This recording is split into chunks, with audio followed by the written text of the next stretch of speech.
So hello students, let's start our next concept, uses of haloalkane and haloarenes. यानी आप haloalkane and haloarene की properties, chemical reaction सब कुछ पढ़ चुके हैं. एट लास्ट हम उसके पढ़ते हैं यूजेस, जहां पे हमारे सीबीएसई में 1 और 2 मार्क्स का क्वेश्चन जरूर आता है. तो आइए बात करते हैं. यूजेस में हमारे पास रहते हैं polyhalogen compounds. What do you mean by the term polyhalogen? Poly मतलब कि हेलोजन क्या होंगे, बहुत सारे होंगे. जैसे कि हमने बात की हेलोएल्केन. हेलोएल्केन में तो इतनी बात क्लियर थी कि आपका जो है एक ही हेलोजन है, बट अब हमें क्या लेकर चलना है, हमें कंसीडर करने हैं poly halogen compounds having 2 halogen, having 3 halogen, और कई बार हमारे पास 4 हेलोजन भी आएंगी. तो आइए देखते हैं कौन कौन से हमारे पास पॉलीहेलोजन कंपाउंड्स रहते हैं और उनके रिगार्डिंग क्या क्या क्वेश्चन हमसे पुट किए गए हैं सीबीएसई लेवल पर या फिर नीट लेवल पर. तो आइए स्टार्ट करते हैं. तो सबसे पहले बात की गई है डाइक्लोरोमीथेन की. डाइक्लोरो यानी कि 2 क्लोरीन है. ओके, तो मैं लगा देती हूँ Cl2. मिथेन यानी कि CH2. तो एचएनओ कार्बन की 4 वैलेंसी हैं, 2 क्लोरीन हो गया तो 2 क्या आ जाएगा आपके पास, हाइड्रोजन आ जाएगा, दैट इज CH2Cl2. तो मैं इसको क्या बोल सकती हूँ, डाइक्लोरोमीथेन, या फिर मैं इसको क्या नाम दूंगी, मिथाइलिन क्लोराइड. स्टूडेंट्स आपको पता है हर कंपाउंड के 2 नेम रहते हैं, एक रहता है कॉमन नेम, एक रहता है आईयूपीएसी नेम. तो आईयूपीएक नेम आपको ऊपर गिवन था, आपको कॉमन नेम भी पता होना चाहिए. नाउ कम टू दैट कि इसके क्या यूजेस होंगे. The first one is used as a solvent as a paint remover, यानी कि पेंट रिमूवर में एज अ सॉल्वेंट कौन काम करता है, डाइक्लोरोमीथेन काम करता है. सेकेंड पॉइंट की बात की जाए तो higher level of methylene chloride बात की जाएगी. मिथाइलिन क्लोराइड बहुत ज्यादा हाई लेवल में हो जाए, फॉर एग्जाम्पल एयर की बात करते हैं, हमारे एटमॉस्फेयर में मिथाइलिन क्लोराइड अगर बहुत ज्यादा है तो उसकी वजह से क्या हो सकती है, वॉमिटिंग हो सकती है, डिजीनेस यानी कि पर्सन काम करने के एबल नहीं रहेगा, उसे चक्कर आते रहेंगे, वॉमिट आती रहेगी, जी अच्छा होता रहेगा, what ever the problems. Next point is direct contact with eyes. अगर मिथाइलिन क्लोराइड का डायरेक्ट आई के साथ कॉन्टेक्ट हो जाता है तो उसको क्या हो जाएगी, burning off cornea. Cornea that is the outermost part of eye, उसकी भी बर्निंग हो सकती है. फॉर 2 मार्क्स में आपके पास क्वेश्चन कुछ इस तरीके का आ सकता है, right 2 uses of dichloromethane, so you can write here. तो आपको यहाँ पे दोनों नेम, फॉर्मूलेज और 2 यूजेस इसके पता होने चाहिए. The next is trichloromethane which is also known as chloroform. तो क्लोरोफॉर्म के बारे में तो आप सभी जरूर जानते होंगे. जैसे कि मूवीज की बात की जाए, सीरियल्स की बात की जाए, मूवीज में क्या रहता है, किसी को बेहोश करना है, पीछे से क्या करते हैं, रुमाल पे यानी हैंकी पे हम डालते हैं क्लोरोफॉर्म, और उसे क्या करते हैं, किडनैपर्स लाइक उनको बेहोश करने के लिए यूज करते हैं. जी बिल्कुल, ये उसी क्लोरोफॉर्म की बात की जा रही है. अब केमिस्ट्री में कॉन्सेप्ट ये आता है कि क्लोरोफॉर्म बेहोश करने के लिए काम क्यों आया, ऐसा क्या हुआ क्लोरोफॉर्म में, क्लोरोफॉर्म की ऐसी क्या प्रॉपर्टी है जिसकी वजह से बंदा बेहोश हो जाता है. इतना बड़ा इंसान है, इतना अच्छा इम्यून सिस्टम है, लेकिन क्लोरोफॉर्म के आते ही बंदा बेहोश. तो आइए जानते हैं सबसे पहले क्लोरोफॉर्म का फॉर्मूला क्या रहता है, इट इज CH3Cl3.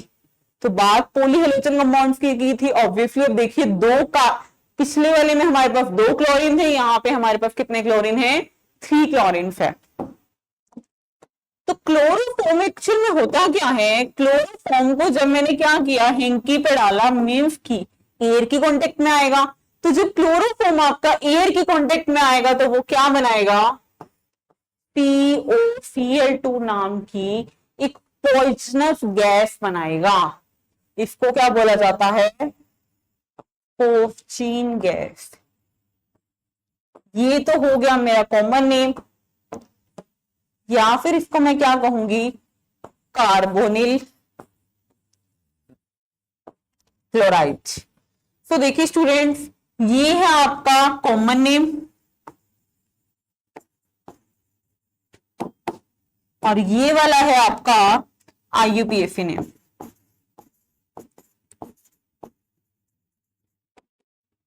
मीन्स कि जब मैंने क्या किया, क्लोरोफॉर्म को हवा में छोड़ दिया, उसको हैंकी पे डाला या कहीं पे भी स्प्रे कर दिया, मीन्स वो क्या हो जाएगा, ऑक्सीडाइज हो जाएगा and it will be convert into carbonyl chloride that is also known as phosgene gas, जो एक तरह की पॉइजनस गैस है जिसकी वजह से ही जब पर्सन उसे इनहेल करेगा पॉइजनस नेचर होने की वजह से वो क्या हो जाता है, एकदम से बेहोश हो जाता है।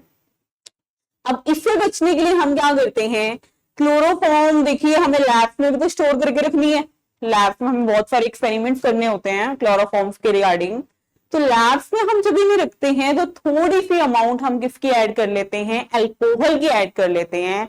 अल्कोहल से क्या होगा, आपकी फोस्फिन नहीं बनता, यानी it will prevent the formation of phosphine. Okay, next पे चलते हैं। The next is tetrachloromethane. किसकी बात की गई है, टेट्राक्लोरोमीथेन, यानी कि कितने क्लोरीन रहेंगे, 4 रहेंगे, और कार्बन की वैलेंसी भी तो कितनी रहती है, 4 रहती है, तो दैट इज CCl4। तो सबसे मेन पॉइंट इसका, इट इज यूज्ड इन, ये कहां यूज होती है, फायर एक्सटिंग्विशर्स में यूज होती है। हमें क्या करना है, हर एक पॉली हेलोजन कंपाउंड के हमें यूजेस पता होने चाहिए, और यहां पर मैं सिर्फ वही इंपॉर्टेंट वही यूजेस मेंशन कर रही हूँ जो आपके एग्जाम्स में बहुत ज्यादा मुझे देखने को मिलते हैं। बाकी आप अपने एनसीईआरटी बुक फॉलो कीजिएगा, उससे बाहर आपके किसी भी एग्जाम में नहीं आएगा। तो it is used in fire extinguisher. Fire extinguisher में इसका बहुत बड़ा काम है। रीजन इज कि ये हमें क्या देता है, इनकम्बस्टिबल वेपर्स देता है। रीजन क्या रहेगा कि इसके क्या होते हैं वेपर्स, इट इज, या इट हैज लिख लीजिए, इट हैज इनकम्बस्टिबल वेपर। इसके वेपर्स क्या रहते हैं, इनकम्बस्टिबल रहते हैं, वो जो है कंबस्ट अच्छे तरीके से नहीं हो पाते, जिसकी वजह से हम इसे क्या करते हैं, एज अ फायर एक्सटिंग्विशर भी यूज करते हैं। Okay, the next term is freon. बात करते हैं फ्रियॉन की। फ्रियॉन होता क्या है, तो आप इसके बारे में लिख सकते हैं, the fluoro compound of methane and ethane are collectively known as freons. देखिए मैंने क्या डेफिनेशन राइट की है, जो मेरे पास फ्लोरो कंपाउंड्स होंगे, यानी कि हेलोजन कौन सा यूज किया गया, फ्लोरीन यूज किया गया, फ्लोरो कंपाउंड्स किसके, मीथेन की या फिर इथेन के, यानी कि एक कार्बन भी हो सकता है, 2 कार्बन भी हो सकता है। तो जो फ्लोरो कंपाउंड्स होंगे मीथेन एंड इथेन के, that are collectively known as freons. उनको क्या नाम दिया जाता है, फ्रियॉन्स दिया जाता है। तो अब हमने लास्ट के कुछ वीडियोस में चेक किया था कि जब मेरे को फ्लोरीन कंपाउंड्स बनाने हैं तो एक बहुत ही फेमस नेमिंग रिएक्शन रहती है, स्वार्ट्ज रिएक्शन। स्वार्ट्ज रिएक्शन के अकॉर्डिंग हम क्या करते हैं, हमारे फ्लोरीन कंपाउंड्स को मैन्युफैक्चर करते हैं। जैसे कि मुझे बनाना है CH2F2, तो ये हमने पढ़ा था हेलोजन एक्सचेंज मेथड में कि वहां पे क्या हो जाएगा, हेलोजन एक्सचेंज होके मेरे पास क्या लग जाता है, फ्लोरीन लग जाता है। तो the next one is DDT। Next क्या आपका, DDT। तो सबसे पहले मुझे पता होना चाहिए DDT की फुल फॉर्म क्या है, इसका क्या मीनिंग और क्या काम आएगा। तो D इज, हमें क्या लेना है यहाँ पे, DDT में जो आपका फर्स्ट लेटर है PP डाइक्लोरिडो डाइफेनाइल ट्राइक्लोरिडो इथेन। यानी ये क्या रहता है हमारे पास, PP पैरा पोजीशन पर क्या रहेगा, डाइक्लोरिडो, 2 क्लोरीन लगाएंगे, डाइफेनाइल रहेगा, ट्राइक्लोरिडो इथेन। तो सबसे पहले आपका क्वेश्चन आता है, इसका नेम पूछा जाता है कि what is the name of DDT। तो आपको इस तरीके से इसका नेम बता देना है, और आपको जो है ये पूछा जाएगा, the most important question is कि इसका काम क्या होता है। ये जो है आपका एज अ इंसेक्टिसाइड काम करता है।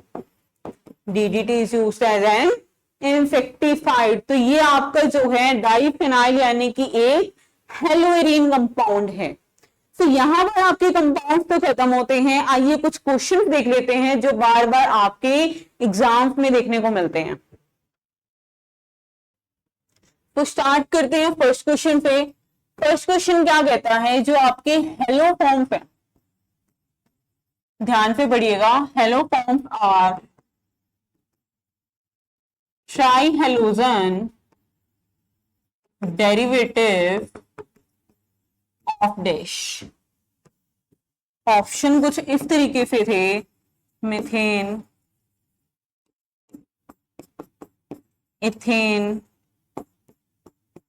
Propane and butane. क्या बोला गया यहाँ पर कि जो आपके हेलो फॉर्म्स है, यानी हेलोजन साथ में हमने क्या ले लिया, फॉर्म, जैसे कि क्लोरोफॉर्म, आइडोफॉर्म, ब्रोमोफॉर्म, तो वो ट्राई हेलोजन, यानी कि मैंने क्या बोला, मैं आपको एग्जांपल्स क्या बताए, क्लोरोफॉर्म, ब्रोमोफॉर्म, आइडोफॉर्म, यानी इतनी बात तो क्लियर है। ट्राई हेलोजन की बात हो रही है, 3 हेलोजन है। अब क्या पूछा गया, ट्राई हेलोजन डेरिवेटिव किसकी है, कि उसमें 1 कार्बन है, 2 कार्बन है, 3 कार्बन है या 4 कार्बन है। तो क्लियरली आप देख सकते हैं इसमें कितने कार्बन है, only and only having the 1 carbon, so the answer will be methane. तो here the option number A will be the correct. तो आइए नेक्स्ट क्वेश्चन करते हैं। नेक्स्ट क्वेश्चन क्या है आपका, name the gas released when chloroform is oxidized।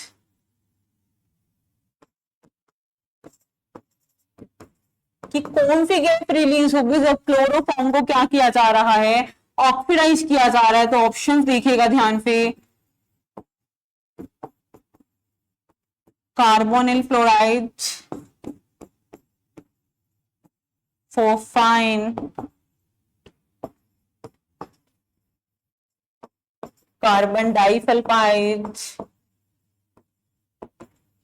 and option number D is carbonyl chloride। तो student यहाँ पे क्या पूछा गया है कि कौन सी गैस रिलीज होगी जो क्लोरोफॉर्म को क्या करेंगे, हम ऑक्सीडाइज करेंगे, हवा में छोड़ेंगे। तो हम अभी लास्ट की फ्लाइट में देख चुके हैं, जब क्लोरोफॉर्म को ऑक्सीडाइज किया जाता है तो क्या बनेगा, कार्बोनिल क्लोराइड बनता है। तो option number D will be the correct. I hope uses आपको क्लियर होंगे। So thank you so much, मिलते हैं नेक्स्ट वीडियो में।